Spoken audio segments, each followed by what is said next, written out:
আসসালামু আলাইকুম ভিউয়ার্স, কেমন আছেন সবাই? আশা করি ভালো। আমিও ভালো আছি আলহামদুলিল্লাহ। আজকে চলে এসেছি পোলাও, ফিশ ফ্রাই আর বিফ চাপ কারি নিয়ে। সো দ্যাট যেই ভাবনা সেই কাজ। আমি প্রথমে ফিশটা ফ্রাই করার জন্য ম্যারিনেট করে রাখবো। ম্যারিনেট করার পূর্বে কিন্তু মাছটাকে ভালো মতো ধুতে হবে। মাছটাকে ভালো মতো ধোয়ার জন্য আমি মাছের উপরে দিয়ে দিচ্ছি লেবু, কারণ লেবুর রস আর লবণ দিয়ে যদি মাছ ধো তাহলে কিন্তু মাছে কোনো ধরনের গন্ধ লাগবে না। অনেকের কাছে মাছ থেকে ব্যাড স্মেল মনে হয়, কিন্তু এভাবে ধুয়ে খেলে আমি ইনশাল্লাহ বিশ্বাস করি যে কারো কাছে ব্যাড স্মেল লাগবে না। আমি এভাবে মেখে তারপরে এখন ভালো মতো মাছটাকে ধুয়ে নেব। দেখেন একদম সুন্দর করে আমি প্রথমে ধুয়ে তারপরে মশলাগুলো দিয়ে দিচ্ছি। শুরুতেই দিয়ে দিচ্ছি মশলা, তারপরে দিয়ে দিচ্ছি একটু লবণ, এর উপরে দিচ্ছি একটু জিরার গুঁড়া, তারপর দিয়ে দিচ্ছি মরিচের গুঁড়া। ঝালের উপর নির্ভর করে আপনি কতটা ঠিক মরিচের গুঁড়া দিবেন। আমি কিন্তু এখানে অনেকগুলো মরিচের গুঁড়া দিয়েছি। এরপর এর মধ্যে দিয়ে দিচ্ছি টেস্টিং সল্ট আর গরম মশলা গুঁড়া। তারপর এতে দিয়ে দিব সরিষার তেল। সরিষার তেল কিন্তু অবশ্যই ম্যারিনেশনে দিতেই হয়। এরপর দিয়ে দিব একটু লেবুর রস, তারপর দিব একটু আদা বাটা।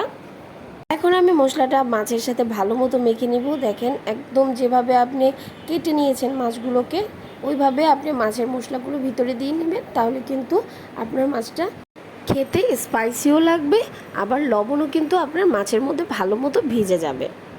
মাংসের মশলাটা রেডি করে নিচ্ছি। মরিচের গুঁড়া, লবণ, জিরা গুঁড়া, গরম মশলা, কাঁচামরিচ পেস্ট, আদা বাটা, লেবুর রস আর দিচ্ছি টেস্টিং সল্ট।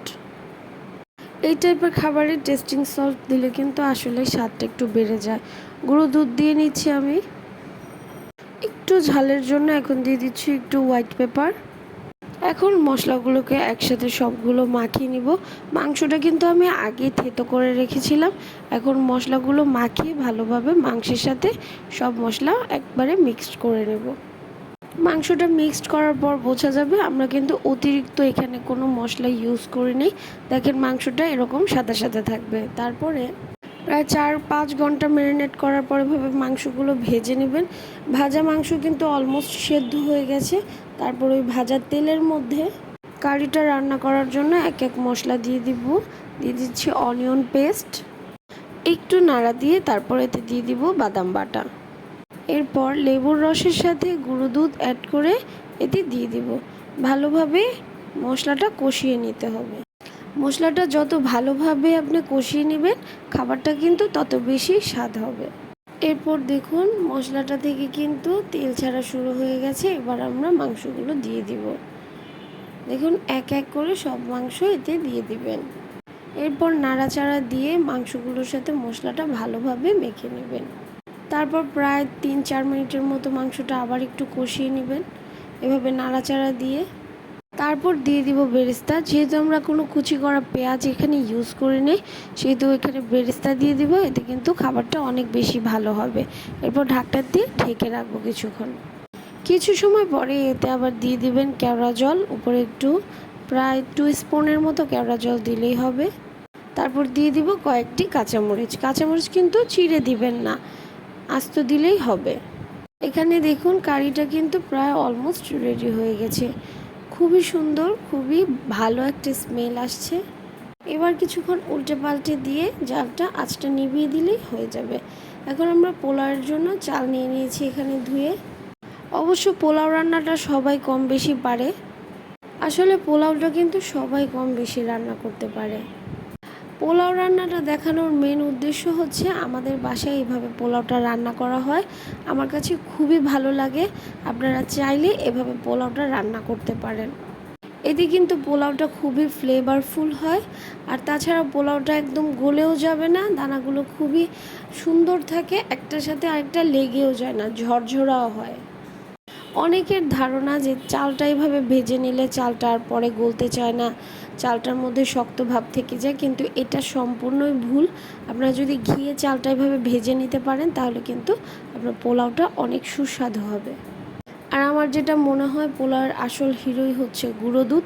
আমাদের বাসায় সব সময় পোলাও রান্না করলে এভাবে গুঁড়ো দুধ দেয়, তাহলে কিন্তু পোলাওয়ের রঙটা কালচে হয় না, সাদা হয়। আর পোলাওটা এভাবে রান্না করলে আপনাদের যদি পানিটা বেশিও হয়ে যায় কখনো, আপনারা কিন্তু জালটা বাড়িয়ে পোলাওটা ঠিক এভাবে এনে আপনি দম দিয়ে দিলে পোলাওটা হয়ে যাবে। তারপর একবার মাঝখানে উল্টে দিলেই কিন্তু দেখেন পোলাওটা কি সুন্দর এভাবে হয়ে যায়। এদিকে আরেকটা চুলোতে মাছটা বারবিকিউ করার জন্য কয়লাগুলোকে প্রথমে পুড়িয়ে নিচ্ছি। দেখুন মাছটা কিন্তু ফ্রিজ থেকে বের করে নিয়েছি। এখন কয়লাগুলো দিয়ে আমরা ট্রেটা সাজিয়ে নেব ভালোভাবে। যেহেতু রাত হয়ে গেছে, ছাদ বন্ধ, তো আমরা একটা বারান্দায় করছি, রাস্তাও দেখা যাচ্ছে। অনেক মানুষ, আশেপাশের মানুষ আমাদের এই ধোঁয়া বের হচ্ছে, স্মোকটা কোথা থেকে আসছে এটা দেখার জন্য বারে বারে জানালা দিয়ে কিন্তু উঁকি মেরে দেখছিল। দেখুন আমি হাত পাখা দিয়ে বাতাস দিচ্ছি, যার কারণে আমার মোবাইলটা কাঁপছে অনবরত। তো আমাদের কয়লাটা কিন্তু এখন আগুন জ্বলে গেছে, কয়লাটা ভালোভাবে প্রিপেয়ার হয়ে যাচ্ছে। এজন্য দেখুন কি সুন্দর করে আগুনও ধরে গেছে। মানে আসলে এমন বাতাস দিয়েছি যে কয়লা থেকে আগুন চলে আসছে। আমি আরও কিছুক্ষণ বাতাস দিয়ে কয়লাটাকে একদম আগুনটা এখন তো কালো আছে, লাল করে ফেলবো। দেখেন কি সুন্দর লাল লাল হয়ে গেছে আগুনগুলো, দেখতে কিন্তু অনেক সুন্দর লাগছে। এটা কিন্তু ভয়ঙ্কর সুন্দর বলে এটাকে। দেখেন একদম স্মোক উঠে গেছে, স্মোক দিয়ে ঘর বাড়ি সব কিছু ভরে যাচ্ছে। যেহেতু আমাদের কয়লাটা হয়ে গেছে, এখন আমরা বারবিকিউ করার জন্য নেটটাকে সেট করে নিলাম এর মধ্যে। এখন একটু অয়েল ব্রাশ করে এর মধ্যে আমরা মাছটা দিয়ে দিব। মাছটা দেওয়ার সাথে সাথেই কিন্তু সান সান করে শব্দ করা শুরু হয়ে গেছে। আমি শব্দটা কেটে দিয়েছি, খুবই সুন্দর লাগছিল আমার কাছে শব্দটা। এখন এর মধ্যে আমরা আরেকটু অয়েল মাসাজ করে মাছটা কিছু সময় পরে সাবধানের সাথে উল্টে দিতে হবে। আমি তো সবচাইতে ইম্পর্টেন্ট কথা বলতেই ভুলে গেছি, আমি তো মাছটার নামই বলি না এখনও। এটা কিন্তু একটা কোরাল মাছ ছিল। বাস এপিঠ ওই পিঠ ভালোভাবে ভেজে নেবেন মাছটা, তাহলে কিন্তু আপনার মাছটা খেতে খুবই দারুণ লাগবে। আমাদের মাছটা কিন্তু অলমোস্ট ডান, আমরা নামিয়ে নিয়েছি, এখন খাওয়ার পালা। আমি যেহেতু মাছটা বেশি পছন্দ করি না, এই জন্য আমি অল্প একটু ভেঙে নিয়েছি। আমি তো খাবো বিফ চাপ কারি। ও মাই গড! মাংসটা যেমনই জুসি ছিল তেমনই সফট ছিল। পোলাওটা তো মাশাল্লাহ আলহামদুলিল্লাহ। আর গ্রেভির কথা তো থাক বলার দরকার নেই। যেহেতু আমি ভিডিওটা অনেক আগে বানিয়েছিলাম, আমি অসুস্থতার কারণে ভিডিওটা আপলোড দিতে পারি নাই, কিন্তু আমি এখন কথা বলতে পারছি না, মানে আমার এখন জিভে জল এসে যাচ্ছে। আমি দেখেন একটু খেয়ে নিব।